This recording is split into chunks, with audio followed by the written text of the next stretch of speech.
We're now joined by Penn State's defense. With us, we've got co-defensive coordinator Anthony Poindexter, defensive end Adisa Isaac, and defensive tackle Devon Elise. So a couple of opening statements, guys. Coach, start with you and just talk about how the bowl week experience has been so far here being in Atlanta. It's been awesome. This is like my fourth time being here, 2 times as a player, second time as a coach. Atlanta's always a great city to come, and the Peach Bowl has always been an awesome experience, and I'm happy that our guys got the chance to experience it.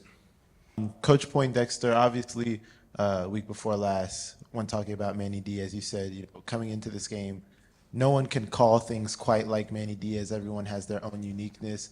I want to know, for Coach Tom Allen, does seeing how you guys run things in a bowl game this week, is that going to be a huge stepping stone for him to kind of come over and get the flow of things here?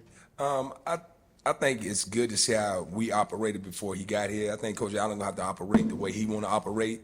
Obviously, he bringing his style of defense to Penn State, but Coach Allen gonna have his own flavor, just like Coach Manning has his own flavor, just like I have mine. So, it's gonna be his. Next question. Where we go next? All right, back over here. Fourth row on the left. Dex, can you? What was kind of your reaction to Tom Allen getting hired as defensive coordinator, and what are kind of your thoughts overall on the system that he runs and what he brings to Penn State? I was out at Purdue for 4 years, and we face Indiana every year as our rival game. So I was very familiar with Coach Allen and the style of defense he played. It was always hard for even Coach Brom to prepare for it. So I'm excited that he's here. He's a good person. I'm really good coach, and excited to get started with him. Are there any unique challenges the Ole Miss offense presents that maybe you haven't seen in games this year before? Well, the first challenge is the tempo. You see it sometimes, but we haven't really seen it on a consistent basis, like throughout the game, like they do. I think the depth at receiver, the production at the receiver spot that they have, and the players that they have there, 3 guys on the field that's all over 700 yards. I don't know if we can play the team with that kind of production, maybe Ohio State, but and they got a really good running back core, So, obviously we haven't seen good running backs, but I just think Coach Kiffin do a great job.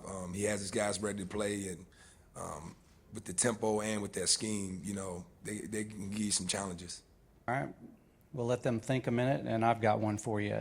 For each of you guys, I know you've seen a lot of film on Ole Miss.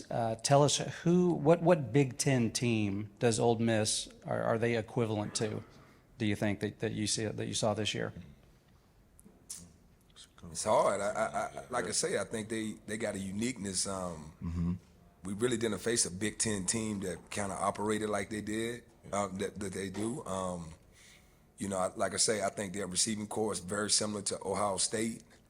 Obviously in the Big Ten, there's quite a few really good running backs in our Big Ten. And obviously we have 2 great ones on our team. So, but I just don't know if we can face the team that consistently throughout a game tempo that way. So. All right, back to row 4 on the left. Dex, so we talked to KJ Winston earlier this week, and he said it was kind of around this time last year during Rose Bowl prep that he felt things kind of click into place, and that really carried over into the season. Where have you seen the biggest growth from him from this time last year to where he is now? Well, I agree with him. This time last year, he basically was the 5th safety. He had a couple of backup roles. He was starting on special teams. Obviously we had a situation happen in the game with Jay Reed last year in the Rose Bowl early in the first half, which forced him into, action and meaningful minutes, and he was ready, but we had played him quite a bit last year. But this year just coming in, he had a different, not a different mindset, but he had the mindset that he wanted to come in, be the starter, contribute to the team, be a really great player, and, you just watch him work every week, you watch him practice. And then at about week 6, you could see the light just turn on for him, and he just felt comfortable. And, you try to allow a player to be himself, and I think sometimes as coaches you can overcoach a kid. So I tried to pull off of him and just let the game come to him and paint his own portrait of how he saw the game and do the jobs that we were asking him to do. And I think about week 6, you could really see his confidence just soar, and then down the back stretch, man, he just became a totally different animal. So Back over here, front row on the right side, please. Yeah, I vote no also. Anthony, I'm wondering, had you been to the College Football Hall of Fame here in Atlanta since you were enshrined? No, sir. What feeling was that like for you last night? Is that pretty humbling? It was humbling, and I had never been to the actual site. Obviously, the induction ceremony was in Las Vegas.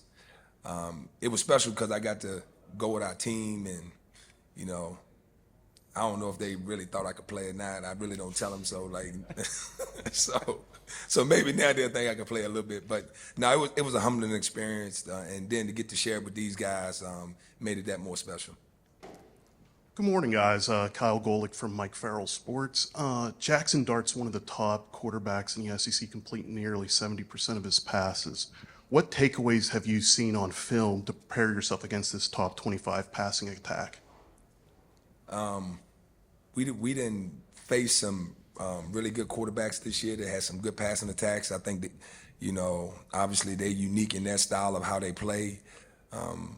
But like they said earlier, we just got to try to do what we've been doing all year, play the game in the style that we've been playing all year, have fun with it, and, our best against their best. And, that's how we've been playing all season. I think she's promising a football question. I did ask plenty of football questions yesterday too. I like to switch it up, get to know you guys. That's all. I understand. But Coach Dex, this question is for you. I would imagine that over the last couple of weeks that you've had a lot going on your plate with this kind of switch and roll.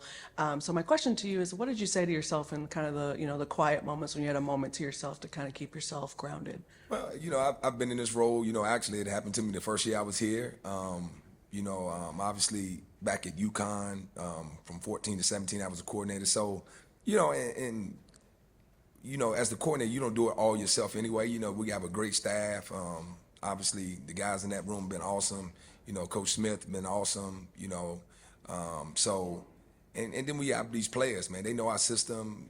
Like I said, we've been running this thing for 2 years. We got a veteran group, and they make it easy. You just try to keep things as routine and how we've been doing it all season. Obviously, again, like I said, early on, a couple of weeks ago, I'm not Coach Manny, but we know how we operate on a day-to-day basis and how we get our team prepared. So, it's just been like that for me for the last couple of weeks, and we'll be ready to play on Saturday. You guys, obviously, the word tempo came up a lot, talking about Ole Miss offense. We've seen them against LSU. Obviously, they can win in a shootout, but we've also seen them succeed when they play slower. Coming into this game, is the strategy kind of, disrupt their tempo, try and make them play slow? Or even if they play fast, you guys know you can force turnovers, so you're okay with that? Well, like I said, we just gonna go in and play our style of defense. Obviously we have said the word tempo, but we know we play a certain brand of football, and we've been playing it all year. We just gonna do what we've been doing. Fast, slow. We just got to be prepared for it. Our kids know they got to get their cleats set and get the cleats in the ground and execute. And it's been about execution for us all year. Execution, having fun, enjoying it, playing with each other, and that's what we've done for 12 weeks, and we want to do it for one more week. All right, we'll take our last question here on row 2. Junkins from Ole Miss is a special back. Coach Poindexter, you were a teammate of Tiki Barber. You guys gone against some great backs here. Who would you compare Junkins to, because he's 5th all time in the SEC through his sophomore year in yards gained? He seems to be a special back. Who would you compare him to? The back on our team, we have a back on our team that I think he's very similar to is K-Tron. I mean, he got that kind of power. He had tackle breaker,